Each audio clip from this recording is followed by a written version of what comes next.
President Trump has been unable still to avoid questions about Jeffrey Epstein, this time while he visits Scotland. During a news conference yesterday with UK's Prime Minister Keir Starmer at President Trump's golf club in Turnberry, the president again called the Epstein case a hoax, blamed the Democrats, and added that he never visited Epstein's Caribbean island. For years, I wouldn't talk to Jeffrey Epstein. I wouldn't talk because he did something that was inappropriate. He hired help. And I said, don't ever do that again. He stole people that worked for me. I said, don't ever do that again. He did it again. And I threw him out of the place, persona non grata. I threw him out, and that was it. I'm glad I did, if you want to know the truth. And by the way, I never went to the island. It's a hoax that's been built up way beyond proportion. I can say this, those files were run by the worst scum on earth. They were run by Comey, they were run by Garland, they were run by Biden and all of the people that actually ran the government, including the auto pen. Those files were run for 4 years by those people. If they had anything, I assume they would have released it. The whole thing is a hoax. Kind of just Mad Libs there. Auto pen, hoax, scum. The president also reiterated he has the ability to pardon convicted Epstein accomplice Ghislaine Maxwell if he wants to. Meanwhile, the Trump administration seems to believe the president's base will move on from the Epstein files. It has not. But podcaster Joe Rogan disagrees, calling out the administration for gaslighting its supporters. Here's what some of Rogan said on Friday. Look, we still have ADHD, right, collectively as a nation, right? I mean, things move on. And I think maybe that's what they're, some people are saying, look, they've called the recess on Capitol Hill because they figure by the time they come back in September, everybody will have moved on from this, right? Yeah. I think they're wrong. I don't think this feels like and just looks like that one of those handful of conspiracies, again, you go to JFK or whomever, that's just going to hang around. This is a line in the sand. Yeah. This one's a line in the sand. Yeah. Because this is one where there's a lot of stuff about, when we thought Trump was going to come in and a lot of things are going to be resolved. Yeah. We're going to drain the swamp. We're going to figure everything out. And when you have this one hardcore line in the sand that everybody had been talking about forever, and then they're trying to gaslight you on that.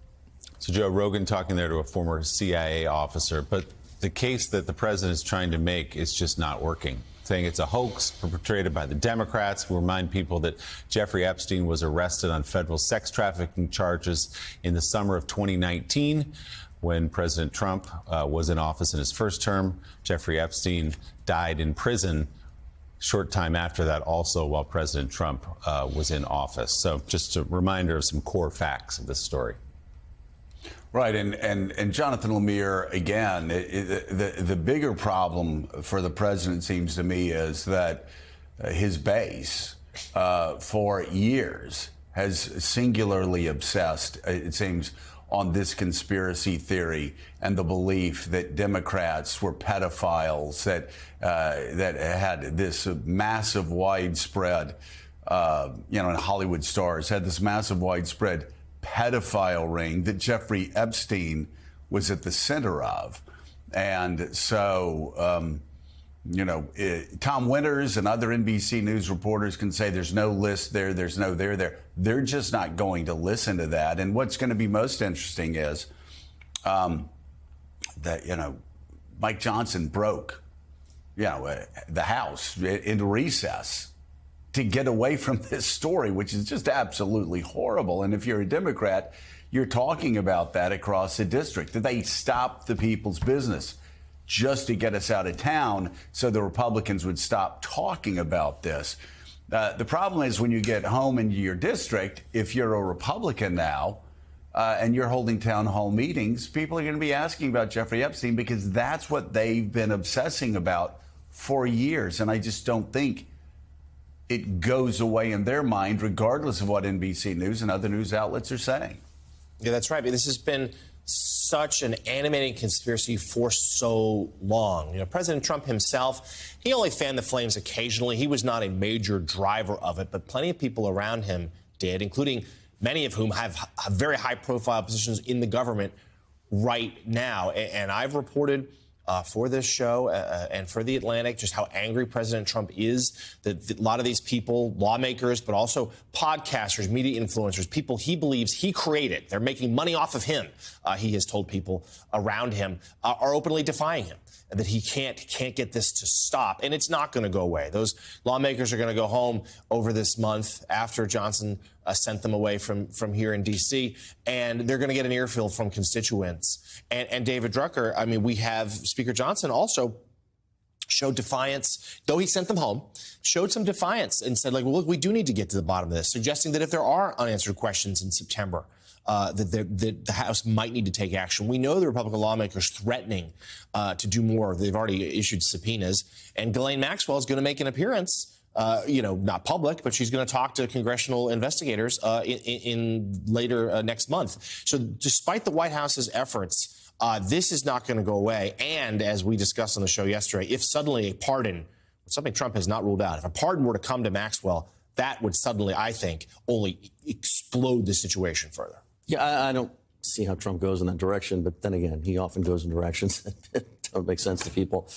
Look, I think what's fascinating here is that you saw Trump there in that clip talk about the fact that, or posit that, I mean, look, if this thing was real, the Democrats would have used it against me. In other words, this is a conspiracy theory. If it were true, all of these other things would be happening. His problem is that every development in a conspiracy theory furthers the conspiracy theory for the people that believe it. I think Mike Johnson and House Republican leaders are trying to figure out what to do here. The going home early for the August recess was a delaying tactic. They don't actually want to break with Trump, and they don't want to actually, in a sense, go to war with Trump over this. So they're hoping that over the recess, the court takes action in a way that absolves them of having to do anything. Everybody gets the information they need or sees the action taken that they want, and they can come back in September and just go back to legislating and working with the president on policy issues.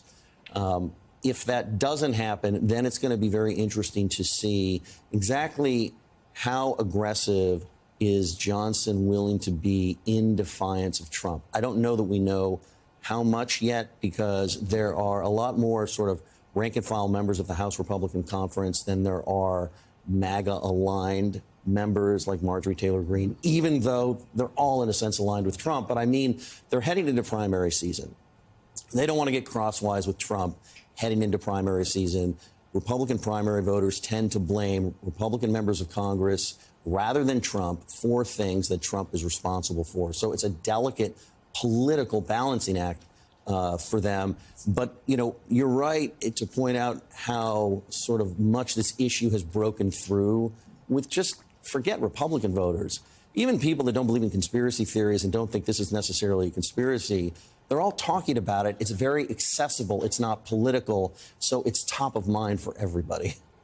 Right. I mean, it even has one word, right? It's the Epstein scandal. It's simple to say, and it's dominated the headlines for the last 3 weeks. I guess the question is, does it carry on dominating attention for the next 4 weeks? And if there are more things like meetings with Maxwell's, even sending the House home early, that feeds this idea that there is some kind of cover-up going on of powerful people protecting powerful people with some sense of paedophilia in the mix, which has been part of this conspiracy theory for ages. I think a lot of it will depend on how much members hear, Republican members hear from their constituents about this over the next 4 weeks, and also how much Democrats manage to keep the story alive and how much more.